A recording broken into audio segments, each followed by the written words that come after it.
When we bought the little brick house on Willow Bend, we thought we were escaping the chaos of the city. A quiet cul-de-sac, tall oak trees, tidy lawns, the promise of safety for my wife, Hannah, who was 7 months pregnant at the time. The HOA brochure painted it like a sanctuary, a community where families thrive.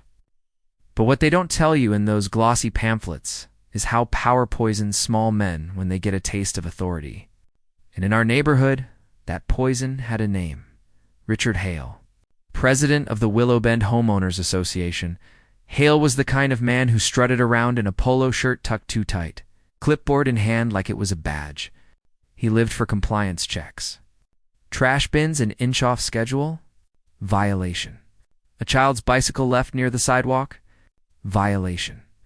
I caught him once measuring the height of a lawn with a tape measure, muttering about community standards. At first, Hannah and I tried to play along. We kept the yard tidy, painted the shutters, even attended a meeting or two. But the more we saw of Hale, the more we understood this wasn't about order. It was about domination. He wanted people afraid of him, bending under his rules. And then one evening, that domination crossed a line I never could have imagined. It was late September, air heavy with the smell of cut grass. Hannah had just come home from a prenatal appointment. She was tired, her feet swollen, her shirt stretched over her belly. She'd barely dropped her purse when a sharp knock rattled the door. I opened it to find Hale standing there. Clipboard in hand, a smug grin plastered across his face. "Evening, Kavanaugh," he said. "Need to discuss a violation," I sighed. "What now? The mailbox? The color of the blinds?" "Not quite." His eyes slid past me, toward Hannah, who was easing herself onto the couch. His smile widened in a way that made my skin crawl. "It's about her." Something in his tone set every nerve in my body on edge. "What do you mean about her?" "She's been violating dress code when outside," he said smoothly. "Walking the dog in leggings, hanging laundry in less than appropriate attire. It's against community guidelines." I clenched the doorframe. "She's pregnant. She wears what's comfortable." Hale shrugged. "Rules are rules. But there's an easy way to clear this up." He tapped the clipboard. "If she'll step outside right now and show me what she was wearing, I'll note compliance. Otherwise, I'll have to escalate." For a moment, I couldn't even process what he'd said. My ears rang with disbelief. "You want my wife, my pregnant wife, to strip for you? On our porch?" His smirk never faltered. "It's standard procedure for verification." Behind me, I heard Hannah gasp. Her voice shook as she whispered, "Tell me he's joking." But Hale wasn't joking. He leaned casually on the clipboard, like he was asking about the weather. "Best to settle it now," he said. "Otherwise, fines will accumulate, and the board takes repeat offenders seriously." My fists balled at my sides, and it took everything I had not to drag him off the porch and teach him a lesson he'd never forget. But Hannah's hand touched my arm, grounding me. Her voice was firm, despite her trembling. "Get off our property," she said. Hale's grin faltered for the first time. His eyes narrowed. That's refusal to comply.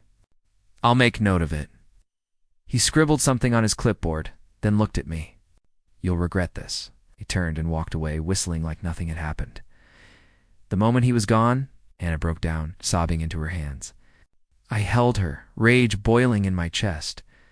This wasn't just a petty tyrant with too much power. This was harassment, depravity, and I knew then I wouldn't let him get away with it. The next morning, I filed a police report.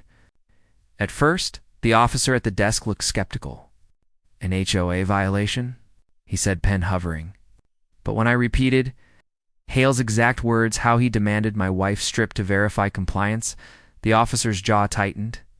"That's not HOA business," he said grimly. "That's criminal." An investigation opened. Detectives interviewed Hannah, asked her to recount every detail. They pulled Hale in for questioning. Of course, he denied it all, claiming we were lying to avoid fines. But what he didn't count on was his own arrogance. Turns out, Hale loved to record his compliance visits on a body cam he'd purchased himself. Said it was to protect against disputes. But when investigators got hold of that footage, they found exactly what we described: his smirk, his leering tone, his vile request. When the district attorney announced charges: harassment, abuse of authority, attempted coercion, it shook the entire neighborhood. People whispered at mailboxes. Curtains twitched when we walked by. Some neighbors offered quiet support. Others avoided us entirely, afraid of being pulled into the storm. And then the trial came. I'll never forget the sight of Hale sitting at the defendant's table. No clipboard, no smug swagger, just a pale man in a cheap suit. His attorney painted him as a misunderstood leader, a volunteer trying to uphold standards.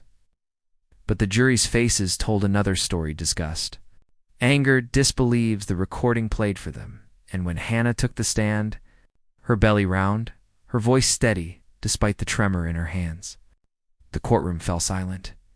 "He wanted to humiliate me," she said. "He wanted to use his authority to make me feel small. But I won't be small. Not for him. Not for anyone." By the time she stepped down, there wasn't a juror left with sympathy for Hale.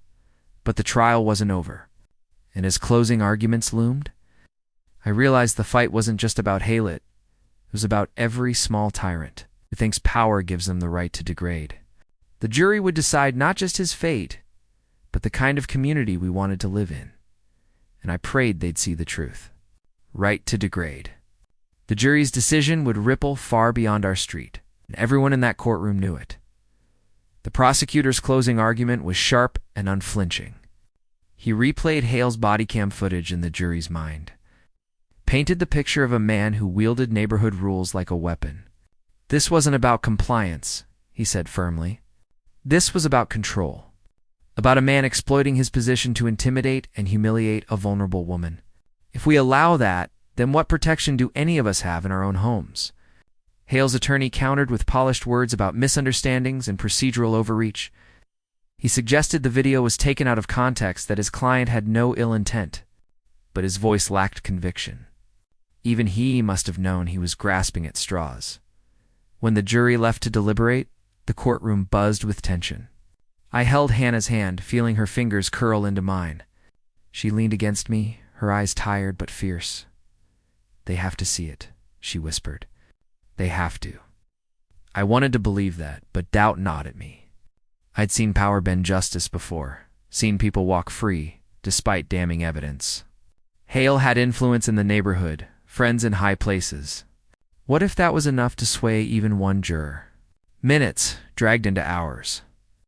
Finally, the bailiff's voice rang out, "All rise." The jury filed back in, faces solemn. My heart hammered in my chest. I watched them sit. Watched the foreman clutch the verdict slip like it burned his fingers. "In the case of the state versus Richard Hale," the judge intoned. "On the charges of harassment, abuse of authority, and attempted coercion, how do you find the defendant?" The foreman stood. His voice was clear, steady. "Guilty, on all counts." For a moment, the words didn't register.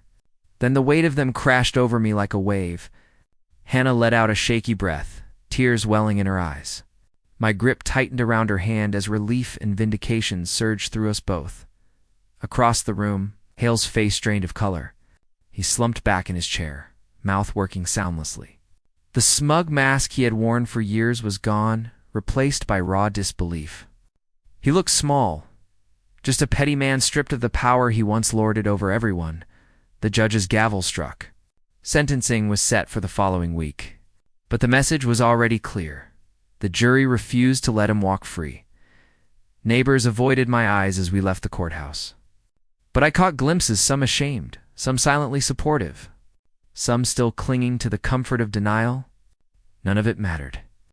What mattered was that Hannah's voice had been heard, and Hale's cruelty had been exposed for what it was. That night, we sat on the porch. The autumn air cooled around us. Hannah rested her hand on her belly, feeling the baby kick. For the first time in weeks, there was peace in her expression. "Do you think it'll change things?" she asked quietly. I looked out at the quiet street, at the houses lined up like chess pieces.